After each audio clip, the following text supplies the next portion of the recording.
Lalabas ako ng sama ng loob sa CR, gusto ko nakapatay yung ilaw. Okay.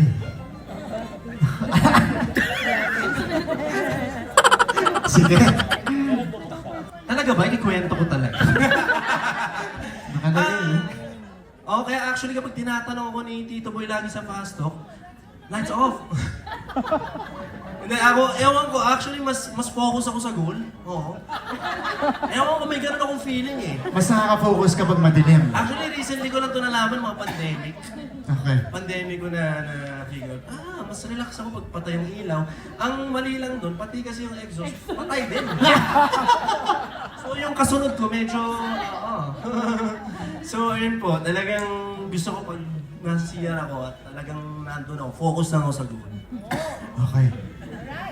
Baka may gumaya nun pagkatapos ito. Try nyo, okay siya.